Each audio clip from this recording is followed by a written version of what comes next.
மச்சி வா மச்சி இந்த ரோக்கை கொஞ்சம் இழுத்து பாரு மச்சி. உடல்ல ஒரு சொட்டு துணி இல்லாம செக் பண்ணுவோம். பெரிய பெரிய மீசையெல்லாம் வச்சிருந்தாங்கன்னா, தாடி வச்சிருப்பாங்க, முடி நீட்டமா வச்சிருப்பாங்க, இதெல்லாம் வெட்டப்படும். இந்த தூக்கு தண்டனை கைதிகள் தான் கொஞ்சம் கொடூரமா இருக்கும். சண்டை சச்சரவு பூலி இந்த மாதிரி சொல்றீங்களா, எங்க நடக்கல? திருவிழாவில் போயிட்டு கூத்தடிக்கணும். இப்ப drug cases, sexual offenders, CBD cases. மச்சி இது தப்பான வழி மச்சி, இது வேண்டாம் மச்சி, இது நல்லதில்லை மச்சி. Banduan SMPP 1, 2, 3, 4 stroke 25 siapa? Joka.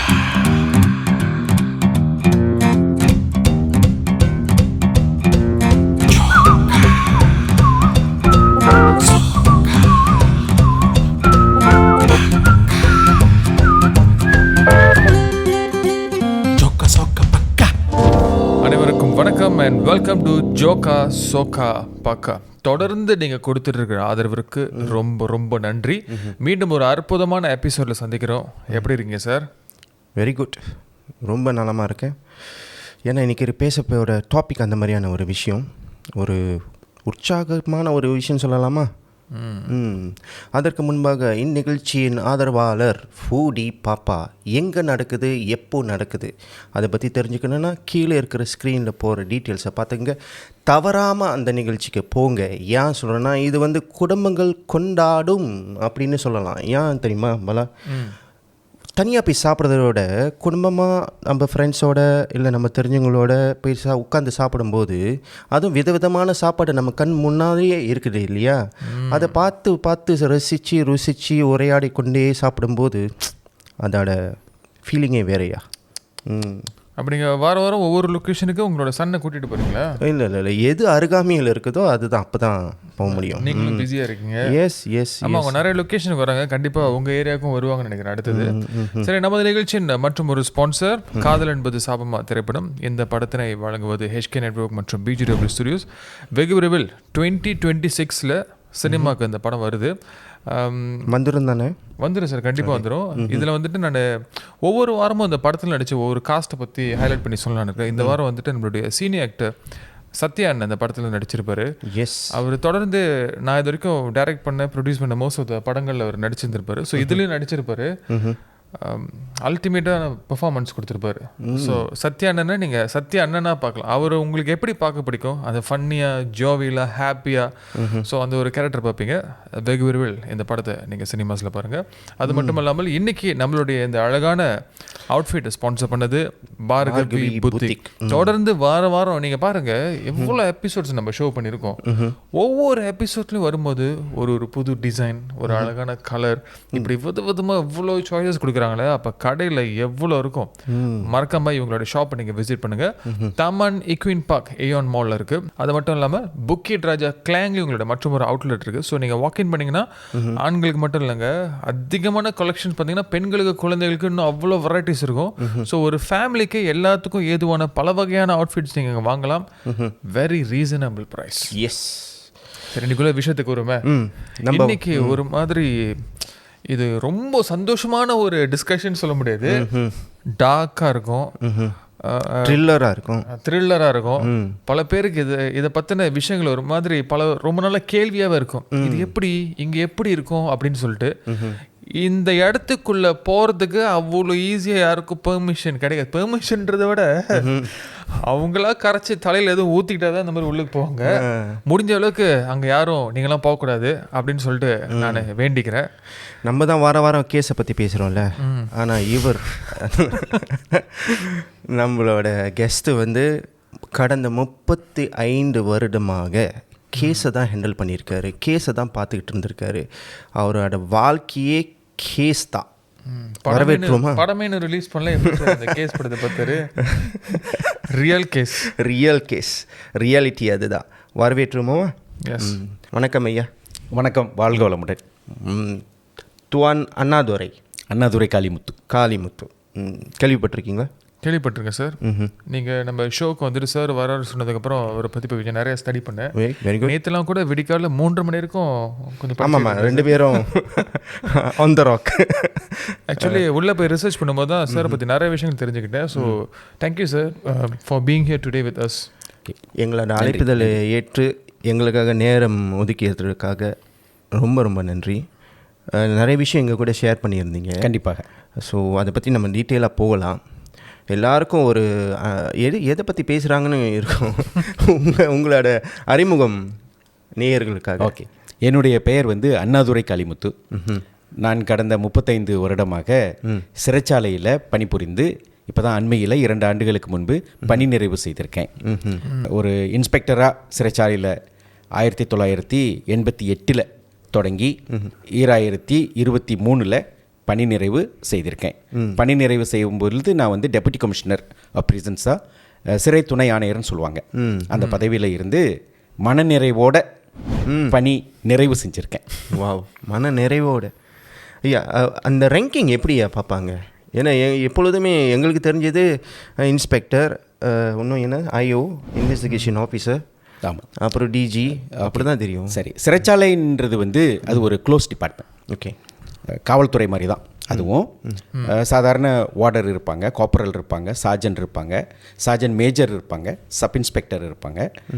இது வந்து லோவர் ரேங்க்னு சொல்கிறது. அடுத்து வந்து இன்ஸ்பெக்டர். இப்போ இன்ஸ்பெக்டர், அதன் பிறகு ASP, DSP, superintendent, ACP assistant commissioner of prisons, senior assistant of commissioner of prisons, then deputy commissioner, commissioner, then deputy commissioner general, commissioner general. இந்த மாதிரி பல படிநிலைகளில் இந்த பதவி உயர்வு இருக்குது. இப்போ சிறைச்சாலைக்கு வேலைக்கு வரணும்னு சொன்னாக்க நீங்கள் குறைந்தது எஸ்பிஎம் சான்றிதழ் வச்சுருக்கணும். அது வந்து சாதாரண வார்டனாக வர்றதுக்கு, அது வந்து வேலை செய்கிறதுக்காக, அது வேலை செய்கிறதுக்காக, ப்ரிசனுக்கு வேலை செய்கிறதுக்கு. அதே வந்து எஸ்டிபிஎம் வச்சுருந்தாங்கன்னு சொன்னாக்க, இல்லை டிப்ளமா வச்சுருந்தாங்கன்னு சொன்னாக்க இன்ஸ்பெக்டராக வரலாம். அடுத்தது வந்து டிகிரி வச்சுருந்தாங்கனாக்க அவங்க வந்து டெப்யூட்டி சூப்பரிண்டென்டென்ட்டாக நேரடியாக வரலாம். ஸோ இந்த மாதிரி 3 கேட்டகரியில் சிறை பணிக்கு வேலைக்கு வரலாம். ஆனால் இதற்கான பயிற்சியெல்லாம் அவங்க கண்டிப்பாக பயிற்சி இருக்குது. வார்டருக்கு தனியாக பயிற்சி இருக்குது, 4 மாத பயிற்சி இருக்குது. இன்ஸ்பெக்டராக வரும்பொழுது 6 மாத பயிற்சி இருக்குது. டிஎஸ்பியாக வரும்போது 7 மாத பயிற்சி இருக்குது. நம்ம இந்தியர்கள் என்னென்ன போஸ்டில், எல்லா போஸ்டிலும் இருக்கிறாங்க. இன்னும் ரொம்ப குறைவாக இருக்காங்க. சிறைச்சாலையில் வந்து 17,000 சிறை அதிகாரிகள் இருக்காங்க நேஷன் வைட், நம்ம மலேசியாவில். அதில் இந்தியர்களோட எண்ணிக்கை மிக மிக குறைவு தான், ஒரு 250 பேர். ஒரு 2% கூட இல்லைன்னு நினைக்கிறேன். இதில் ஈடுபாடு இல்லையா, ஈர்ப்பு இல்லையா, இல்லை இது ஒரு ப்ரிசன் வேலை அப்படின்னு நினைக்கிறேன்னா? யாருமே வந்து அவங்களோட லட்சியம், இப்போ நானே என்னை எடுத்துக்கணும்னு சொன்னாக்க என்னோட லட்சியம் ஒரு சிறை அதிகாரியாக வரணும் அப்படின்றது இருந்ததில்லை, இல்லைங்களா? அதனால் ஈர்ப்பு ஒன்று காரணமாக இருக்கலாம். இன்னொன்று வந்து இந்த காலகட்டத்தில் வந்து வேலைவாய்ப்பு கிடைப்பது மிக கடுமையாக இருக்கு இல்லையா? ஸோ அதனால் நிறைய பேருக்கு வாய்ப்பு கிடைக்காமவும் போகக்கூடிய சூழலும் இருக்குது. ஏன்னா இந்த ப்ரிசன் ஆஃபீஸர்னு அப்படின்னு வரும்போது ரொம்ப பேருக்கு அதோட எக்ஸ்போஜர் லெவல் வந்து குறைவுன்னு நினைக்கிறேன். உண்மைதான். அது ஏன்னா அதில் ஒரு ஸ்டிக்மா ஒன்று இருக்குது. எப்படின்னா நம்ம வாழ்க்கையும் ப்ரிசன் மாதிரி தான், உள்ளுக்கு போனால் வெளியே வர முடியாது. உங்களுக்கு தெரியுமா, நான் முத ஜெயிலில் வேலைக்கு பணிக்கு போகும்போது ஒரு பெரியவர் என்கிட்ட சொன்னார், தம்பி இந்த வேலைக்கு போவாத, உனக்கு பொண்ணு கொடுக்க மாட்டாங்கன்னாரு. ஓகே. இருந்தாலும் எனக்கு வந்து அந்த காலகட்டத்தில் ஒரு வேலை வேணும். அப்போ இந்த வேலை கிடைச்சிது. பரவாயில்ல, இந்த வேலையை எடுத்து செய்வோமே, நம்மளால் முடியும், சிறப்பாக செய்ய முடியும்னு சொல்லிட்டு. ஆனால் அதுக்கு பிறகு டாக்டர் பொண்ணே கிடச்சிச்சு. வாவ்.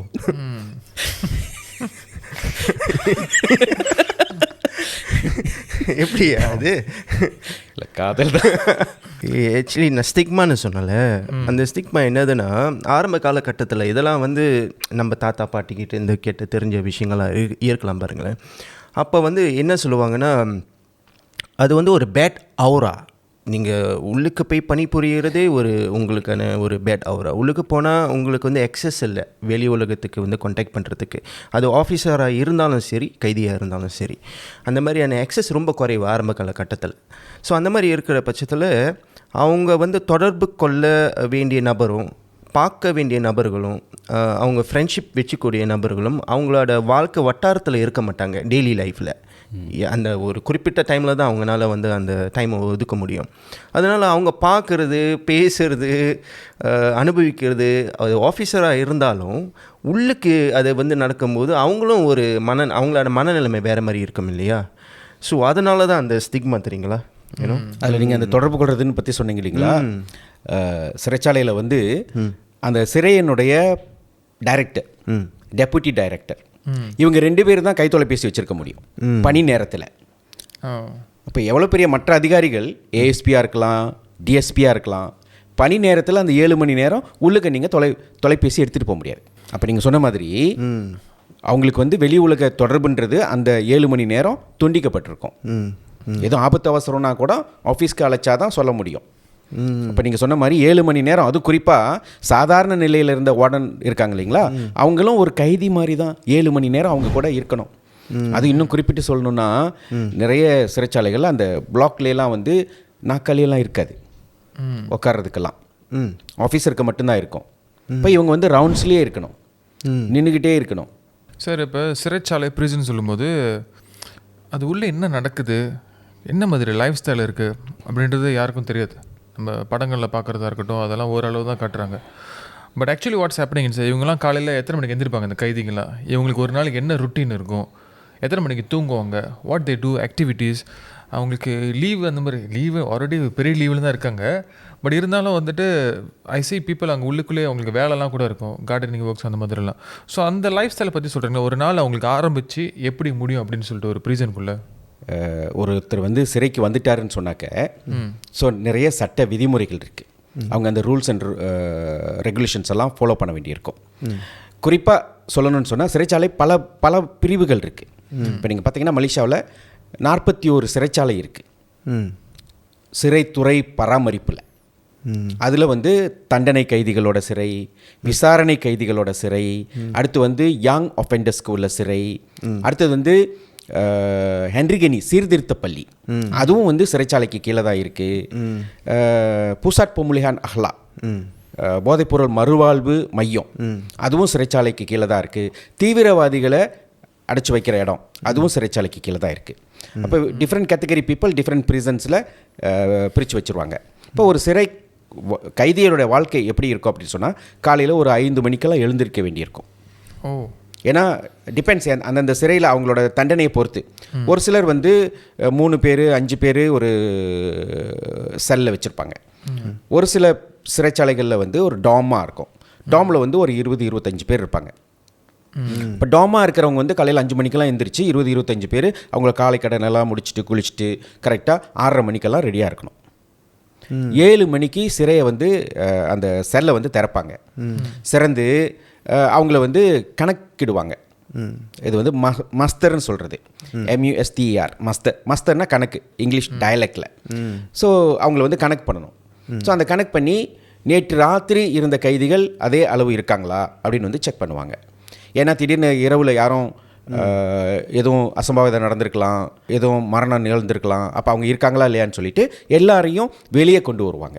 அந்த செல்லை விட்டு வெளியே கொண்டு வந்து கனெக்ட் பண்ணுவாங்க. ஒரு 10 பேராக உட்கார வச்சு கனெக்ட் பண்ணி ஒரு 20 நிமிஷம் அந்த ப்ராசஸ் எடுக்கும் ஜெயில் பூரா செய்கிறதுக்கு.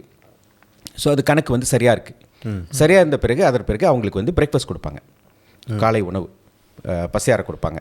பசியார கொடுத்த பிறகு டிபெண்ட்ஸ், இப்போ புதுசாக வந்திருந்தாங்கன்னா அவங்களுக்கு வந்து காவாட் போன்ற பயிற்சிகள்லாம் இருக்கும். ஸோ அதுக்கு போகணும். ஏற்கனவே உள்ள கைதிகளாக இருந்தாங்கன்னா அவங்க வந்து வேலைக்கு போவாங்க. அதாவது சிறைச்சாலைக்குள்ளேயே ஒர்க் ஷாப்லாம் இருக்குது. ஸோ அந்த ஒர்க் ஷாப்புக்கு போவாங்க. இல்லை வெளியே வேலை செய்கிற கைதிகளும் இருக்காங்க. வெளியே வேலை செய்கிற கைதிகள்லாம் வெளியே போவாங்க. இப்போ ஃபேக்ட்ரியிலலாம் போய் வேலை செஞ்சுட்டு திரும்ப சாயங்காலம் வந்துடுவாங்க. அவங்கள வந்து எஸ்கார்ட் பண்ணிட்டு போவாங்க. அடுத்தது வந்து மாலையில் மதியம் வந்து சிறைச்சாலைக்குள்ளேயே இருக்கிறவங்களுக்கு மதியம் ஒரு 11:30-12 மணிக்கெல்லாம் மதிய உணவு கொடுப்பாங்க. பிறகு ஒர்க் ஷாப்பில் உள்ளவங்க அவங்க 3 மணி வரைக்கும் அங்கே வேலை செய்வாங்க. இப்போ 2 மணிக்கு மறுபடியும் டியூட்டி சேஞ்ச் பண்ணும். இப்போ வந்து 3 மணி ஆக்கிட்டாங்க. அதை 3 மணிக்கு டியூட்டி சேஞ்ச் பண்ணும். அப்போ அந்த நேரத்தில் அதன் பிறகு அவங்க வந்து ஒர்க் ஷாப்பெல்லாம் மூடிட்டு ஒரு 3 மணிக்கு எல்லாம் அந்த செல்லுக்கு வந்து அவங்க பிளாக்குக்கு வந்துடுவாங்க. அதன் பிறகு அவங்க வந்து ஒரு 6 மணி வரைக்கும் பிளாக்கில் இருப்பாங்க. 6 மணிக்கு எல்லா செல்லும் லாக் பண்ணிடுவாங்க.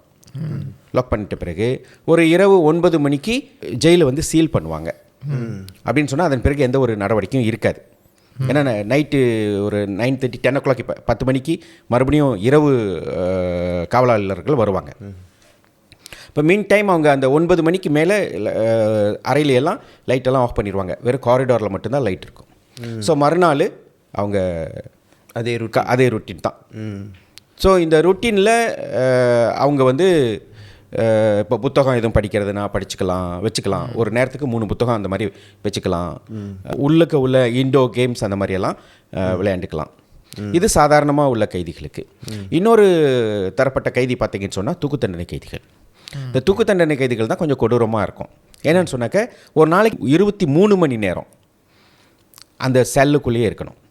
காலையில் அரை மணி நேரம், மாலையில் அரை மணி நேரம் அவங்கள வந்து வெளியே, அதாவது அந்த காரிடோருக்கு கொண்டு வந்து எக்ஸசைஸ் பண்ண அனுமதிப்பாங்க. காரிடோர் தான், அந்த பிளாக் விட்டு வெளியே வர முடியாது மரண தண்டனை கைதிகள்.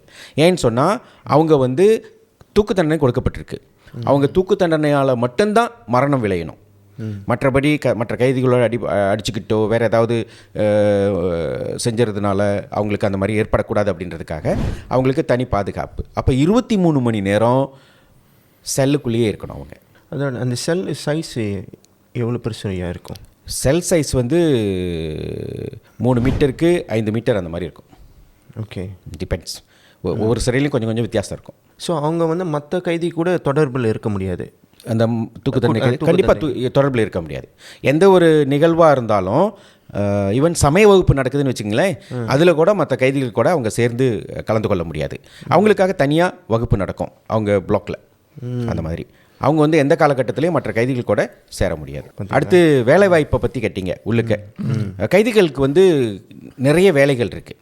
அதாவது நிறைய ஃபேக்ட்ரி இருக்குது, உள்ளுக்க ஒர்க் ஷாப் இருக்குது, வெளியவும் வந்து நிறைய ஃபேக்ட்ரி இருக்குது. இப்போ வந்து தனியார் நிறுவனங்கள்லாம் வந்து அவங்கள வேலைக்கு எடுத்துகிட்டு போயிட்டு கொண்டு வந்து விடுறாங்க. ஸோ அந்த மாதிரியான இதெல்லாம் இருக்குது. அவங்களுக்கு அதுக்கு சம்பளம்லாம் கொடுக்கப்படுது, முறையான சம்பளம். அரசாங்கம் என்ன நிர்ணயிச்சிருக்கோ அடிப்படை சம்பளம் 1500 வெள்ளி. அந்த 1500 வெள்ளி அவங்களுக்கு சம்பளம் வழங்கப்படும். அப்படி வேலை செய்கிறவங்களுக்கு, அதாவது அவங்க திறமைசாலிகளாக இருந்தாங்கனாக்க. இப்போ நீங்கள் பார்த்தீங்கன்னா பெனசோனிக் கம்பெனியில் ஒரு 300-400 கைதிகள் வேலை செய்கிறாங்க. ஸோ அவங்களுக்கு அந்த முறையாக சம்பளம்லாம் வழங்கப்படுது. அது அவங்களோட அக்கௌண்ட்ஸில் இருக்கும். அவங்க தண்டனை முடிஞ்சு போகும் பொழுது அவங்களுக்கு அந்த சம்பளம் வழங்கப்படும். அவங்களுக்குன்னு ஒரு தனியாக டிவிஷனே இருக்குது அங்கே. கண்டிப்பாக. அதில் ஒரு பகுதியை அவங்களோட தேவைகளுக்காக செலவு செய்து கொள்ளலாம். இப்போ உதாரணத்துக்கு அவங்க வந்து பிஸ்கட் வாங்கணும், சுகர் வாங்கணும், இந்த மாதிரி அத்தியாவசிய பொருட்கள், இப்போ சவுக்காரம் அந்த மாதிரி எல்லாம் வாங்கணும் அப்படின்னு சொன்னால் அவங்களோட சம்பளத்திலிருந்து ஒரு பகுதியை அவங்க எழுதி கேட்டு அதை அவங்களுக்கு கொடுக்கப்படும். சார், சிறைச்சாலை சேஃபான பிளேஸா? ஏன்னா அங்கே வந்துட்டு நிறைய குற்றவாளிகள் இருக்காங்க. அது மட்டும் இல்லாமல் உள்ளுக்குள்ளேயே சண்டைகள் நடக்கிற மாதிரி கூட கேள்விப்பட்டிருக்கோம். ஏன்னா அங்கே வந்துட்டு ரொம்ப வருஷமாக இருக்கிறவங்க வந்துட்டு அவங்க ஒரு குரூப்லாம் ஃபார்ம் பண்ணிவிட்டு புதுசாக அவங்கள பூலி பண்ணுறது, இந்த மாதிரி விஷயங்கள். ஸோ எந்த அளவுக்கு சிறைச்சாலை சேஃப் அண்ட் உள்ளுக்குள்ளே இந்த மாதிரி விஷயங்கள், அதை பற்றி கொஞ்சம் சொல்லுங்களேன். ஓகே, சிறைச்சாலை எந்த அளவுக்கு சேஃப்னா நான் சொல்லுவேன் மலேசிய சிறைச்சாலை ரொம்ப சேஃபான சிறைச்சாலை. ஏன்னா நான் வந்து ப்ரிசன் இன்டெலிஜென்ஸ் ஹெட்டாக இருந்திருக்கேன். எல்லா சிறைச்சாலையிலையும் என்ன நடக்குது அப்படின்றது தெரியும். நான் நிறைய நாடுகளுக்கு போயிருக்கேன். குறைஞ்சது ஒரு 17 நாடுகள் சிறைகளை போய் பார்த்துருக்கேன். அதில் பார்த்தோம்னு சொன்னாக்க மலேசிய சிறைச்சாலை தரத்தில் வந்து ரொம்ப உயர்வாக இருக்குது, பாதுகாப்பில் நல்ல சேஃபான சிறையாக இருக்குது. சண்டை சச்சரவு பூலி இந்த மாதிரி சொல்கிறீங்களா, எங்கே நடக்கலை? பள்ளிகளில் நடக்கலைங்களா? நிறைய நடக்குது இல்லைங்களா? அதே போல் ஒரு சில இதெல்லாம் இருக்கும். ஆனால் பெரிய அளவில் மற்ற சிறைச்சாலைகளில் நடக்கிற கலவரம் இந்த மாதிரியான இதெல்லாம் வந்து மலேசியாவில் இல்லைன்னு சொல்லலாம். இல்லை, ஒரு சில சம்பவங்கள் இருக்கும். அதாவது சின்ன சின்ன வாய் சண்டை அடிச்சுக்கிறதுலே இந்த மாதிரியான இதெல்லாம் இருக்குது. ஆனால் அதிகமாக கலவரம் வர்ற அளவுக்கெல்லாம் உள்ள சண்டைகள், கேங் ஃபைட்டு அந்த மாதிரியெல்லாம் மலேசிய சிறைச்சாலையில் இல்லை. சினிமாவில் வேணால் நீங்கள் பார்க்கலாம், நிறைய அந்த மாதிரி இருக்கும். இப்போ இந்த சிறைச்சாலைன்னு வந்து காம்ப்ளெக்ஸ் சொல்கிறாங்களே, ஒரு பெரிய ப்ரிசன்னா காம்ப்ளெக்ஸு, அதில் நிறைய டிவிஷன் இருக்குது இல்லையா? கண்டிப்பாக. காம்ப்ளெக்ஸ் பஞ்சார காஜாங் எடுத்துக்கோமே உதாரணத்துக்கு. ஸோ அங்கே வந்து சிறை தலைமையகம் இருக்குது, ஹெட் குவார்ட்டர்ஸ். அடுத்து வந்து மெயின் பிரிசன் இருக்குது சிறைச்சாலை. அது ஒரு 6400 கைதிகள் இருக்காங்க இப்போ. அதன் பிறகு ட்ரக் பிரிசன் இருக்குது, அங்கே ஒரு 800 கைதிகள் கிட்ட இருக்காங்க. விமன் பிரிசன் இருக்குது, அங்கே ஒரு 1200 கைதிகள் இருக்காங்க. அடுத்து அங்கே ஒரு சீனியர் ஆஃபீஸர்ஸ் ட்ரைனிங் காலேஜ் இருக்குது. இப்படி ஒரு காம்ப்ளெக்ஸ் இருக்குது. ஸோ எல்லா சிறைகள்லையும் அந்த மாதிரி காம்ப்ளெக்ஸ் இருக்காது. இப்போ தைப்பிங் ப்ரிசன் எடுத்திங்கன்னா வெறும் தைப்பிங் ப்ரிசன் மட்டும்தான் இருக்கும். அது டிபெண்ட்ஸ் எந்தெந்த இடத்துல இருக்குது அப்படின்றத பொறுத்து இருக்குது. ஸோ இந்த ப்ரிசனரை வந்து பார்க்குறதுக்கு மாதம் வருவாங்களே, வாரமாக மாதம் எனக்கு. ஓகே, அதாவது அவங்க எந்த ஸ்டேஜில் இருக்காங்கன்னு பொறுத்து இருக்குது. இப்போ விசாரணை கைதிகள்னு சொன்னால் வாரத்துக்கு ஒரு முறை ஃபேமிலி வந்து பார்க்கலாம் வாரத்துக்கு ஒரு முறை விசாரணை கைதிகள். அதே தண்டனை பெற்ற கைதிகள்னு சொன்னாக்க அவங்க மொத வரும் பொழுது 4 வாரத்துக்கு ஒரு முறை தான் பார்க்க முடியும். 4 வாரத்துக்கு ஒரு முறை. பிறகு அவங்க அடுத்த ஸ்டேஜ் ஏறும் பொழுது 3 வாரத்துக்கு ஒரு முறை. அதற்கு அடுத்த ஸ்டேஜ் போகும்போது 2 வாரத்துக்கு ஒரு முறை. கடைசியாக உள்ள ஸ்டேஜ்க்கு வரும் பொழுது வாரத்துக்கு ஒரு முறை பார்க்கலாம். ஒரு 45 நிமிடம் ஃபேமிலி வந்து பார்க்கலாம் அவங்கள. ஆனால் இன்டர்காம் மூலமாக தான் பார்க்க முடியும். இன்டர்காம் அதில் குறிப்பாக சொல்லணும்னு சொன்னால் இந்த தீபாவளி, கிறிஸ்மஸ்து, ஹரிராயா இந்த மாதிரியான பெருநாள் காலங்களில் தேர்ந்தெடுக்கப்பட்ட கைதிகள், அதாவது நன்னடத்தையில் இருக்கிற கைதிகள், பிரிசன் ரூல்ஸ் அண்ட் ரெகுலேஷன்ஸ் எல்லாம் நல்லா ஃபாலோ பண்ணுறவங்க, அபவுட் ரிலீஸ், ஸோ அந்த மாதிரியான கைதிகளையெல்லாம் வந்து ஃபேமிலியோட நேராக உட்காந்து இப்படி இந்த மாதிரி பெருநாள் காலங்களில் பார்க்கக்கூடிய வசதிகள் இப்போ செஞ்சு கொடுக்குறோம்.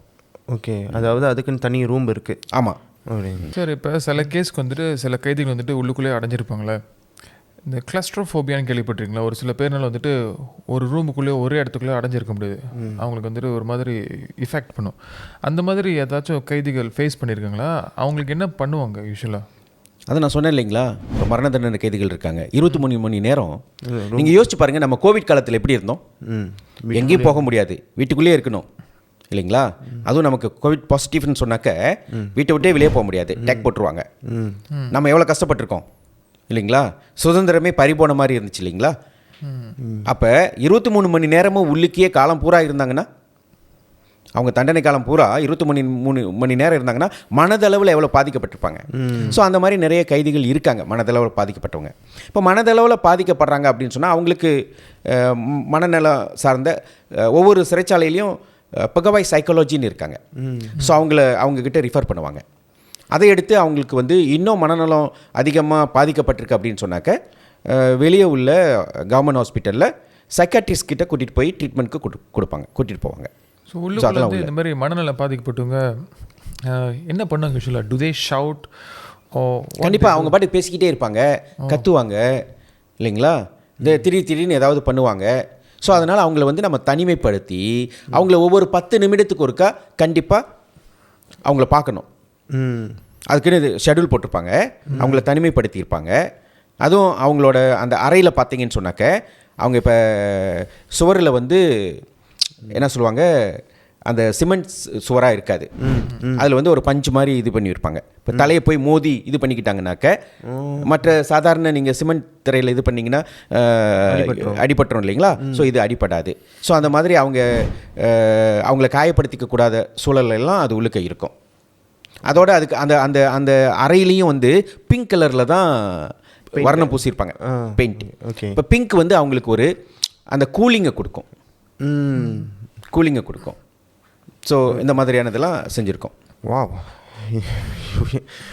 நிறைய விஷயம் இது டீட்டெயிலாக இருக்கிற ஒரு ஒரு ஒரு அது எப்படி சொல்கிறதுன்னு தெரியல. ஏன்னா அவர் எக்ஸ்பிளைன் பண்ணும் போதே நம்மளோட மனநிலைமை எப்படின்னா அங்கே உள்ளுக்கு அது இமேஜினேஷனுக்கு எடுத்துகிட்டு போயிடுது இல்லையா?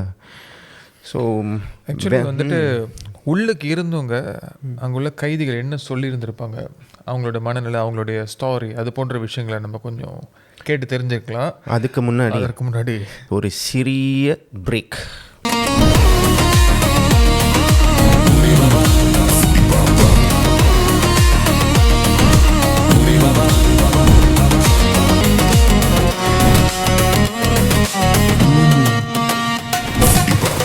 பாப்பா, இவங்களோட ஆதரவு இருக்குல்ல இந்த நிகழ்ச்சிக்கு, சல்யூட் யூ கைஸ்ல.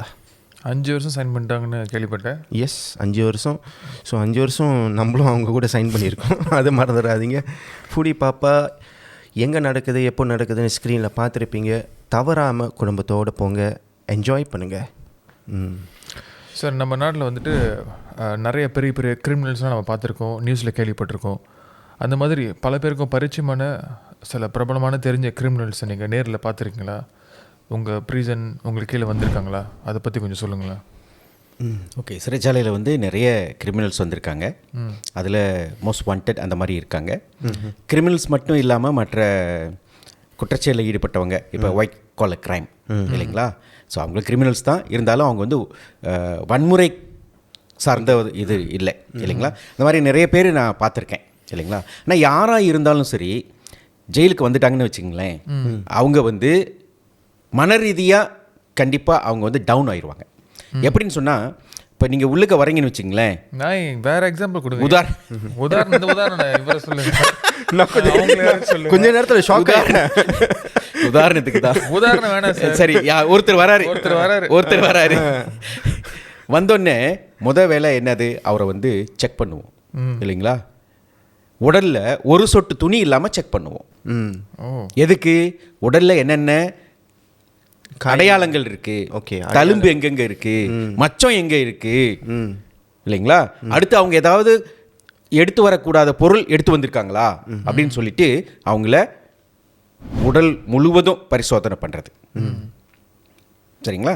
அடுத்தது அவங்க பெரிய பெரிய மீசையெல்லாம் வச்சுருந்தாங்கன்னா, பெரிய தாதாவாக இருக்கலாம், மீசையெல்லாம் பெரிய பெரிய மீசை வச்சுருப்பாங்க, தாடி வச்சுருப்பாங்க, முடி நீட்டமாக வச்சுருப்பாங்க, இதெல்லாம் வெட்டப்படும். அதுலேயே அவங்க டவுன் ஆயிடுவாங்க. அதற்கு அடுத்து உள்ளுக்க வந்தால் பேர் இல்லைன்னா அவங்களுக்கு பேர் இல்லை, நம்பர் தான். Okay. SMPP system மாலுமா pengurusan pesala அதுன்னு அதோட சிஸ்டம். 124 ஸ்ட்ரோக் 25 1234வது கைதி உள்ளுக்கு வந்திருக்காரு. அவ்வளோதான். அப்போ சிறைச்சாலையில் அதன் பிறகு அவரை இந்த எண்ணால் தான் அழைக்கப்படும். இப்போ குடும்பம் வராங்க, பார்க்க வராங்கன்னு வச்சுங்களேன், அண்ணாதுரையை பார்க்க வராங்க. அடுத்தவங்களை சொல்ல வேணாம், ஏன்னா சொல்லிக்கிறேன். அண்ணாதுரையை பார்க்க வராங்க. அப்போ அண்ணாதுரையை பார்க்க வராங்கன்னு சொல்லிட்டு அதிகாரிகள் வந்து கூப்பிட மாட்டாங்க பிளாக்ல. ஓகே, பண்டுவான் SMPP 124 ஸ்ட்ரோக் 25 சாப்பா அவங்க தான். அப்போ அதுலேயே அவங்க டவுன் ஆயிடுவாங்க. அவங்களோட ஈகோ எல்லாம் அப்படியே கரைஞ்சிரும். அதோட எவ்வளோ பெரிய தாதாவாக இருந்தாலும் உள்ளுக்க வந்தால் சிறை ரூல்ஸ் அண்ட் ரெகுலேஷன்ஸை கண்டிப்பாக ஃபாலோ பண்ணி ஆகணும். ஸோ இந்த ஒயிட் கலர் க்ரைம் செஞ்சவங்களும் வேறு தண்டனை அனுபவிக்கிறவங்களும் ஒன்றா தான் இருப்பாங்க? இல்லை, ஒவ்வொரு கேட்டகரி பிரிசனஸும் தனித்தனியாக இருப்பாங்க. இப்போ உதாரணத்துக்கு யங் ஆஃபெண்டர்ஸ்னு வச்சுங்களேன், அவங்க தனி பிளாக்ல அடைக்கப்பட்டிருப்பாங்க. 21 வயசுக்கு மேலே உள்ளவங்க தனியாக அடைக்கப்பட்டிருப்பாங்க. அதிலும் குறிப்பாக கேட்டகரி கேசஸை பொறுத்து இருக்குது. இப்போ ட்ரக் கேசஸ் எல்லாம் தனியாக அடைக்கப்பட்டிருப்பாங்க. ட்ரக் கேசஸ், செக்ஷுவல் ஆஃபெண்டர்ஸ் தனியாக அடைக்கப்பட்டிருப்பாங்க. அடுத்து வந்து CBT கேசஸ், ஸோ இது தனியாக இருக்கும். ஆனால் அவங்க வந்து இப்போ வகுப்பு நடக்குது, அந்த நேரத்தில் ஒரு வேளை சந்திக்கக்கூடிய வாய்ப்பு இருக்கலாம். அதாவது உதாரணத்துக்கு சமய வகுப்பு இருக்குது, இந்து சமய வகுப்பு இருக்குதுன்னு வைக்கிங்களேன், அந்த நேரத்தில் சந்திக்கக்கூடிய வாய்ப்பு தான் இருக்குது. மற்றபடி அவங்க சந்திக்க மாட்டாங்க. சார், அந்த பேர் கேட்டிருந்தோமே. இல்லை, அந்த பேரெல்லாம் அதெல்லாம் சொல்ல முடியாது. அது அவங்களோட டீல் பண்ணது. இல்லை இருக்கு, ஆனால் அதெல்லாம் சொல்லக்கூடிய இது இல்லை. ஓகே. நம்ம எக்ஸ் பிரைம் மினிஸ்டரை பார்த்துருக்கீங்களா? பார்த்துருக்கேன். ஏன்னா அவர் அங்கே தானே இருந்தார். ஆமாம், காஜாங்கில் தான் இருந்தார். நிறைய தடவை பார்த்துருக்கேன். இருந்தாரா? இருக்கிறாரு.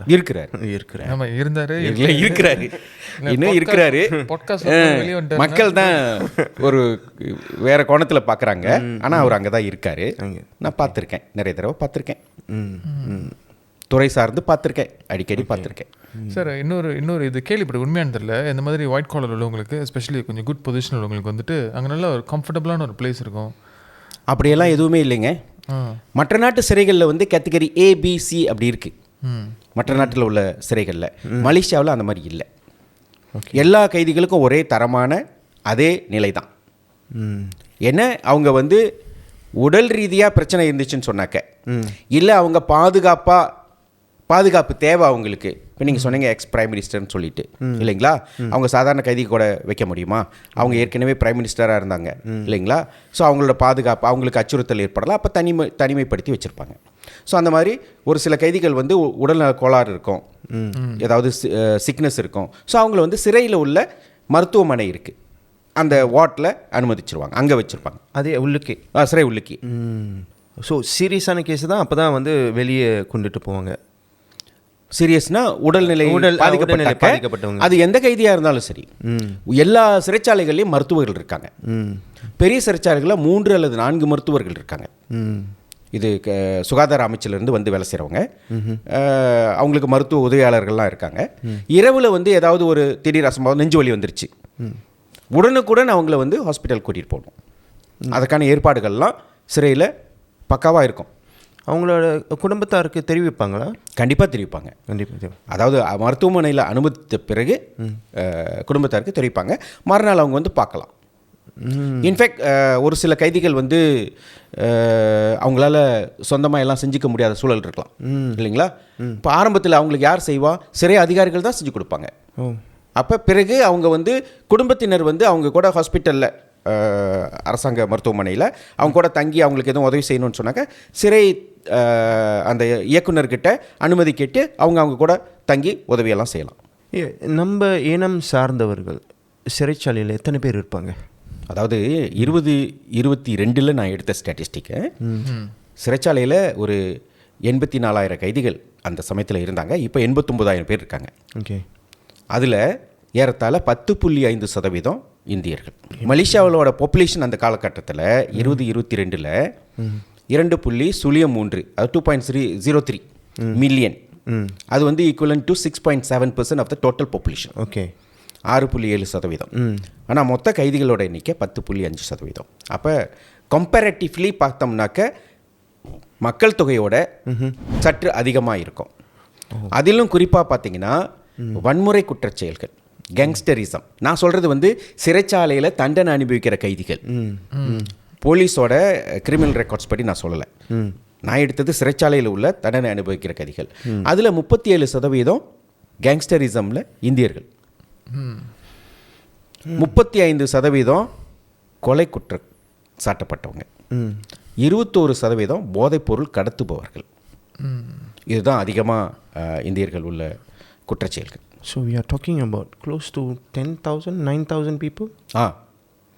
Wow. இப்போ தான் ஏன் தெரியுது ஏன் எப்பொழுதும் மற்ற இனத்தை சார்ந்தவங்க நம்மளை வந்து அதை டீகோட் பண்ணி பேசுகிறாங்க. ஆனால் இதை வந்து நம்ம இன்னொரு பார்வையிலையும் பார்க்கணும். என்னுடைய கருத்து, நான் பள்ளிகள் மாணவர்கள்கிட்டலாம் பேசும் பொழுது இந்த குற்றச்செயல் தடுப்பு பற்றி பேசும் பொழுதெல்லாம் சொல்லுவேன், நம்ம சமுதாயம் 2 பார்வையில் பார்க்கலாம். ஒன்று வந்து எதிர்மறை, இன்னொன்று வந்து நேர்மறை. இது வந்து எதிர்மறையாக நீங்கள் பார்க்குறது நிறைய குற்றவாளிகள் இருக்காங்க அப்படின்னு எல்லாம் சொல்கிறாங்க அப்படின்னு சொல்லிட்டு. ஆனால் நேர்மறையில் பார்த்தோம்னா ப்ரொஃபஷனல்ஸ் பார்த்தோம்னா மலேசியாவில் நம்ம தான் அதிகமாக இருக்கும். வெட்டனரி டாக்டர் நம்ம 28.5% இருக்கோம். ஈவன் தோ நம்ம வந்து 6.7% இருந்தாலும் வெட்டனரி டாக்டர் 28.5% இருக்கும். டாக்டர்ஸ் வந்து 28% இருக்கும். லாயர் வந்து 26.5% இருக்கும். டென்டிஸ்ட் வந்து 21% இருக்கும். இல்லைங்களா? இதெல்லாம் வந்து பாசிட்டிவ் ஆஸ்பெக்ட் இல்லைங்களா? ஸோ எதிர்கால சமுதாயம் இதை நோக்கி செல்லணும் அப்படின்றது தான் நான் எப்பொழுதும் வலியுறுத்தி சொல்வேன் பள்ளி மாணவர்கள்கிட்ட. இன்னும் நிறைய எதிர்காலத்தில் நிறைய ஆர்டிஃபிஷியல் இன்டெலிஜென்ஸ் சார்ந்த டேட்டா சயின்ஸ் இந்த மாதிரியான தொழில்நுட்பம்லாம் வருது. ஸோ மாணவர்கள்லாம் அதை நோக்கி போனாங்கன்னு சொன்னாக்க இந்த மாதிரியான இதெல்லாம் நமக்கு தேவையில்லை அப்படின்றத உணரலாம். அப்போ இருந்த காலகட்டத்துக்கும் இப்போ இருக்கிற நீங்கள் ரிட்டையர் பண்ணும்போதும் சிறைச்சாலையோட மேம்பாடு எந்த அளவுக்கு வந்து மலேசிய கவர்மெண்ட் வந்து அது வந்து முக்கியத்துவம் கொடுக்குறாங்க? மலேசிய அரசாங்கம் வந்து சிறைக்காக வருஷத்துக்கு ஆனுவல் பட்ஜெட்னு சொல்லுவாங்களா, பிளாஞ்ச முங்கூர்ஸ் தகுனான்னு சொல்லுவாங்க, 1.24 பில்லியன் செலவு பண்ணுறாங்க. கைதிகளுக்கு தேவையான அத்தியாவசிய தேவைகள் எல்லாம் நிறைவு செய்கிறாங்க. சிறைச்சாலை பாதுகாப்பாக இருக்கணும்னு சொல்லி அதற்கான எல்லா ஏற்பாடுகளையும் செஞ்சு கொடுக்குறாங்க. கைதிகளுடைய மேம்பாட்டுக்காக நிறைய புது புது திட்டங்களை உருவாக்குறாங்க அவங்க வெளியே போகிறதுக்கு. இப்போ நீங்கள் பார்த்தீங்கன்னா அண்மையில் 2020 முத வர கைதிகள் தடவை குற்றம் செஞ்சுட்டு வரவங்கள அவங்களுக்கு ஒரு குறுகிய காலம் ஜெயிலில் இருந்தால் போதும், தண்டனை முழுவதும் அனுபவிக்க வேண்டாம் அப்படின்னு சொல்லிட்டு அவங்க ஒரு 1/3 ஆஃப் த சென்டென்ஸ் தண்டனை அனுபவிச்சிட்டாங்கன்னா அவங்கள டிஜியோட, அதாவது சிறை தலைமை இயக்குனரோட அனுமதியின் கீழே ஒரு லைசன்ஸ் கொடுத்து அவங்கள வெளியாக்கிடுவாங்க. இது பரோல்னு சொல்லுவாங்களா? இல்லை, பரோல் வேறு. பரோல் வந்து அவங்க தண்டனையில் ஒரு தண்டனை முடிகிற காலகட்டத்தில் ஒரு 4 மாதமோ 6 மாதமோ அவங்க ஆட்டோமேட்டிக்காக போகலாம். அது எல்லா கைதிகளுக்கும் உண்டு, ஆனால் ஒரு சில குற்றவாளிகளுக்கு இல்லை.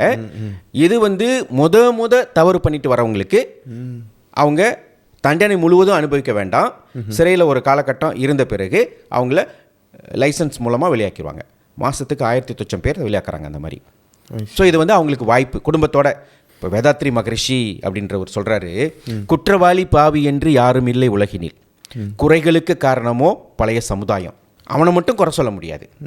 சமுதாயத்துக்கிட்டேயும் குறை இருக்குது. சமுதாயம் அவனுக்கு தேவையானதை கொடுக்கலை, வேலை வாய்ப்பு வசதிகள் எல்லாம் கொடுக்கலை. இப்போ அந்த மாதிரியான சூழலில் இவங்களுக்கு ஒரு வாய்ப்பு கொடுக்கலாமே. வந்து கொஞ்சம் காலத்தில் அவங்க இருந்துட்டு பிறகு போயிட்டு அவங்க குடும்பத்தோட அவங்க அதை உணர்ந்து மீண்டும் திரும்பி வராமல் இருக்கிறதுக்காக இந்த திட்டங்கள்லாம் கொண்டு வந்திருக்காங்க. பெரோல் என்பது அதோட வழிமுறைகள்லாம் எப்படி? ஓகே, பெரோல்னு சொன்னாக்க அதாவது ஒரு கைதி சிறைக்கு வந்தோடனே அவங்களுக்கு சில வழிமுறைகள்லாம் இருக்குது. அதில் அவங்க ஒரு காலகட்டத்துக்கு பிறகு அவங்களுக்கு வந்து பெரோல் மூலமாக வெளியே போகலாம். அதாவது ஒரு 4 மாதம் 5 மாதம் 6 மாதத்துக்கு முன்பாகவே பெரோலில் போகலாம். அப்படி உள்ள கைதிகளுக்கு முதல்ல வந்து அவங்க பெரோல் பாட்னு சொல்லிட்டு கேடிஎனில் இருக்குது. சிறைச்சாலைகளில் பெரோல் ஆஃபீஸர்ஸ் இருக்காங்க. ஒவ்வொரு டிஸ்ட்ரிக்ட்லேயும் இப்போ 52 டிஸ்ட்ரிக்டில் பெரோல் ஆஃபீஸர்ஸ் இருக்காங்க. சரிங்களா? அப்போ ஒரு கைதிக்கு வந்து அந்த பெரோல் எலிஜிபிலிட்டி இருந்துச்சுன்னு சொன்னாக்க அவங்க ஃபேமிலிக்கிட்ட முதல்ல கேட்பாங்க, உங்கள் பிள்ளையை பெரோல் மூலமாக வெளிவரதுக்கு நீங்கள் அனுமதிக்கிறீங்களா? உங்கள் வீட்டில் தங்க வைக்கணும், ஒரு வேலை தேடி கொடுக்கணும். அந்த காலகட்டத்தில் பெரோல் ஆஃபீஸர் வந்து வீட்டிலலாம் மாதத்துக்கு ஒரு தடவை அந்த மாதிரி 2 தடவையோ வந்து செக் பண்ணுவாங்க. ஸோ அதற்கு நீங்கள் அனுமதிக்கிறீங்கன்னு சொன்னாக்க, அந்த அனுமதி இருக்குன்னு சொன்னாக்க அடுத்து அவங்க வந்து பிரிசன் ஹெச்கியூக்கு அந்த ரிப்போர்ட் அனுப்புவாங்க. பிரிசன் ஹெச்கியூ வந்து அங்கேருந்து கேடிஎனில் உள்ள லம்பாக பெரோல் அவங்களுக்கு அனுப்புவாங்க. அந்த லம்பாக பெரோலில் இருக்கிறவங்க வந்து ஃபார்மர் ஜட்ஜஸ். ஸோ அவங்க தான் அதை சேக் பண்ணுவாங்க. ஸோ இந்த கைதியை வந்து வெளியே விடலாம், பாதுகாப்பாக இருக்கும் அப்படின்னு சொல்லி அவங்க முடிவு பண்ணி கொடுத்தாங்கனாக்க அந்த பெரோல் கிடைக்கும். குடும்பம் ஏற்றுக்கொள்ளாத பட்சத்தில் அவங்களுக்கு நாம் வந்து தனியார் ஃபேக்ட்ரியெல்லாம் இருக்கு இல்லைங்களா, ஸோ அந்த மாதிரி உள்ளவங்க எடுத்துக்கிறாங்கனாலும் நாங்கள் ஏற்பாடு பண்ணி கொடுத்துருவோம். சரி, நம்ம இந்த மூவியில் பார்க்குறோம் இல்லையா, அது எந்த அளவுக்கு உண்மைன்னு தெரியல. இந்த காலில் அந்த எலக்ட்ரானிக்கல் கேஜெட்லாம் வந்து பூட்டிடுவாங்க. அது சிறைச்சாலையில் இல்லை. சிறைச்சாலையில் இல்லை. மலேசியாவில் அந்த இதில் சிறைச்சாலையில் இல்லை. ஓகே சார், இன்னொன்று இந்த சிறைச்சாலை சொல்லும்போது எனக்கு கேட்கும்போது ரொம்ப ஸ்கேரியாக இருக்கிற விஷயம், இந்த செபாத்தன் ரோத்தான். ஸ்கூல் டைமில் நமக்கு ரோத்தானா பயம். இங்கே அவ்வளோ பெரிய ரோத்தான் வச்சு அடின்னு அடிக்கிறாங்க. அதுவும் அடின்னு எல்லாம் அடிக்கல, கோர்ட் என்ன தண்டனை கொடுத்துருக்கோ அந்த தண்டனை நிறைவேற்ற தண்டனை சவுண்ட்ஸ் வெரி ஸ்கேரி. நேற்று நான் ஒருத்தர் பேசும்போது சொன்னாங்க, அந்த ரோத்தான் அடிக்கும்போது கூட ஒரு தடவை அடித்த மார்க்கிங்க்கு மேலே கீழே தான் அடிக்கணும், அது மேலே அடிக்கக்கூடாது அப்படின்னு சொல்லிட்டு இந்த மாதிரி சின்ன சின்ன டீட்டெயில்ஸ்லாம் சொன்னாங்க. ஸோ உங்களுக்கு அதை பற்றி இன்னும் நிறைய தெரியும். Can you explain that a bit?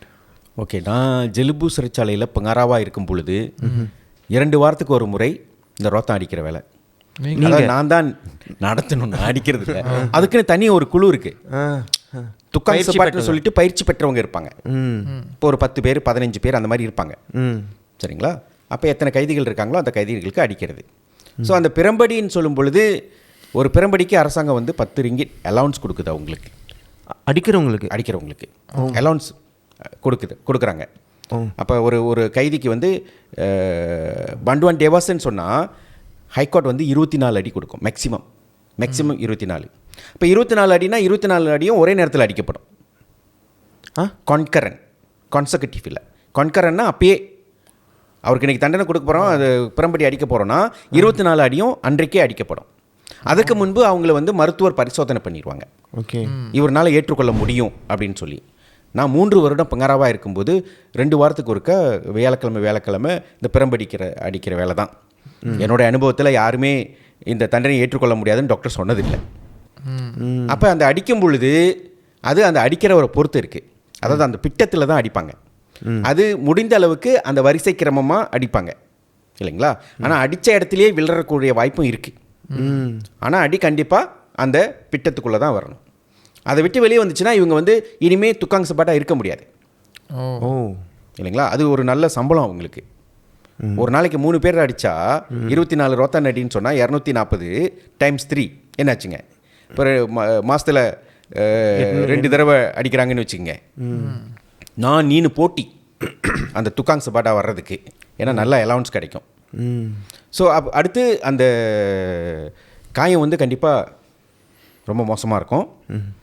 ரத்தம் பீறிட்டுக்கிட்டு வரும். அவங்களால ஒரு ஏறக்குறைய ஒரு 2 மாதம் நல்லா நடக்க முடியாது, உட்கார முடியாது, குப்புரை தான் படுத்திருக்கணும். ஏன்னா அடி வாங்குகிற சமயத்தில் கூட ஒரு நாளைக்கு முன்னுக்கே கூட அவங்களுக்கு சொல்லிடுவோம். அப்போ அவங்க நல்லா சாப்பிட முடியாது. ஏன்னா சாப்பிட்டா டாய்லெட் போடணும்ல, டாய்லெட் நின்றுக்கிட்டே போக முடியாது இல்லையா. அப்போ குறைச்சிருவாங்க. ஸோ அந்த மாதிரியான சிக்கல்லாம் இருக்குது. இப்போ பாத்ரூம் போனால் கீழே உட்காரணுன்னாக்க அப்போ அந்த அடித்த இடத்துல மறுபடியும் கிழிஞ்சிரும், மறுபடியும் எரியும் இல்லைங்களா? ஸோ அந்த மாதிரியான வேதனை செய்த தண்டனை, குற்றத்துக்காக அந்த தண்டனை. அந்த மாதிரி அடி வாங்கிட்டு போயிட்டு மறுபடியும் குற்றம்லாம் செஞ்சு வந்தவங்கலாம் இருக்காங்க. குற்றம் செய்யும்போது அந்த ஒரு சில மணித்துளிகளில் தானே நடக்குது இல்லைங்களா? அப்போ அவங்க யோசிக்கிற நல்ல யோசனையில் இல்லையே, அந்த மாதிரி இருக்காங்க. சில பேர் வந்து அந்த குற்றம் செய்யணும்னு சொல்லி செஞ்சுருக்க மாட்டாங்க, அது தற்செயலாக நடக்கிற குற்றமாக இருக்கும். இருக்குது.